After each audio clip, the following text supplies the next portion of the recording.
हिंदू हृदय सम्राट, जिनका एक इशारे पर पूरा मुंबई सड़कों पर निकल आता था। रुतबा ऐसा कि जो कह देते थे वो पत्थर की लकीर बन जाता। सीधी बोली, चेहरे पर आत्मविश्वास और लोगों को एकजुट करने की कला, ये सब वही चीज़ें थी जो बाला साहेब ठाकरे को हिंदू हृदय सम्राट बनाती थी। अगर महाराष्ट्र की राजनीति की बात हो रही है और बाला साहेब ठाकरे की जिक्र ना हो, ये तो हो ही नहीं सकता। हम बात कर रहे हैं भारत देश के सबसे लोकप्रिय नेता बाला साहेब ठाकरे की, जिनको कोई बाला साहेब ठाकरे कहते हैं तो कोई हिंदू हृदय सम्राट कहते हैं। वैसे तो आप सब इनको भली भांति जानते होंगे, पर जो नहीं जानते हैं उनको बता देता हूँ कि ये वही व्यक्ति हैं जिन्होंने शिवसेना की स्थापना की थी। इनके बारे में कहा जाता है, इनके बारे में आप सब ने बहुत सारी बातें सुनी होगी।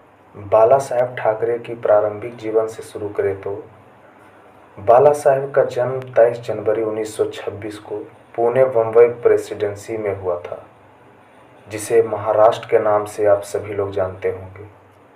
उनके मां का नाम रामाबाई और पिता का नाम केशव सीताराम ठाकरे था।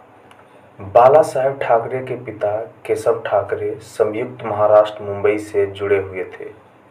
यह वही आंदोलन था जिसके जरिए ये लोग मराठी बोलने वाले के लिए एक अलग राज्य महाराष्ट्र बनाने की लड़ाई लड़ रहे थे। बाला साहेब के बचपन के बारे में वैसे तो ज़्यादा बाहर निकल कर नहीं आती है, पर उनकी सोच उनके पिता से काफ़ी मिलती जुलती थी और वक्त के साथ वे जैसे जैसे बड़े होते गए, अपने पिता की झलक और रुतबा उनमें दिखने लगी। ठाकरे ने अपनी करियर की शुरुआत फ्री प्रेस जर्नल में बतौर कार्टूनिस्ट से शुरू की थी।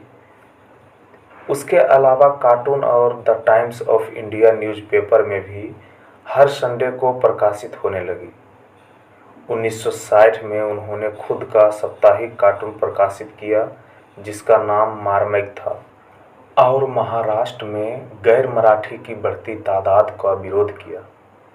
इसके कुछ समय बाद ही फ्री प्रेस जर्नल से कुछ विवाद के चलते उनके 4 साथी नौकरी छोड़ दी और खुद का एक पार्टी की शुरुआत करी, जो मुश्किल से 1-2 महीने ही चला।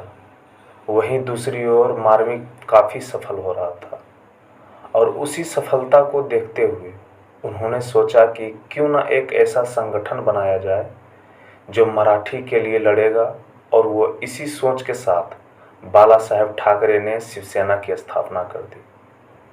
पार्टी की स्थापना के महज कुछ ही सालों में वे लोकप्रिय होने लगे थे।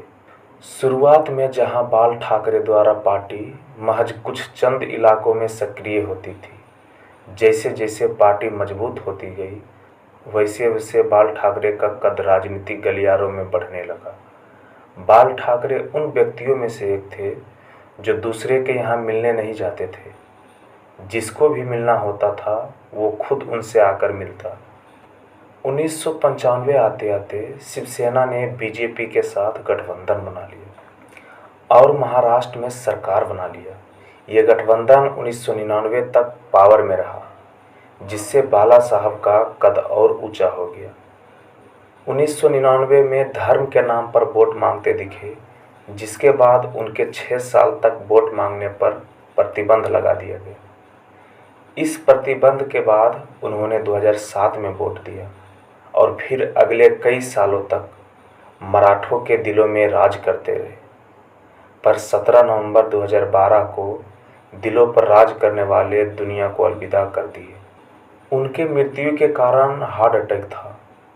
उनकी मृत्यु की खबर इतनी बड़ी थी कि पूरे राज्य को सदमे में डाल दिया और साथ ही कभी न रुकने वाला शहर पूरी तरह से रुक गया था। उनका अंतिम संस्कार शिवाजी पार्क में किया गया था। 1920 में बाल गंगाधर तिलक के अंतिम संस्कार के बाद ये ऐसा दूसरा अंतिम संस्कार था जो पब्लिक में किया गया था। कहा जाता है कि उनका अंतिम संस्कार में 15 से 20 लाख लोग उन्हें अलविदा कहने के लिए शामिल हुआ था आप बाला साहेब ठाकरे की शख्सियत इसी बात से अंदाज़ा लगा सकते हैं कि ना तो वो कभी नेता थे और ना कोई पद पर थे, पर इसके बाद भी 21 तोपों की सलामी दी गई थी। वहीं अगर उनकी पर्सनल लाइफ की बात किया जाए तो उनकी पत्नी का नाम मीना ठाकरे था, जिनसे उन्हें 3 लड़के थे, जिनके नाम बिंदु माधव ठाकरे, जयदेव ठाकरे और उद्धव ठाकरे हैं। इनमें उद्धव ही उनके राजनीतिक विरासत संभाल रहे हैं।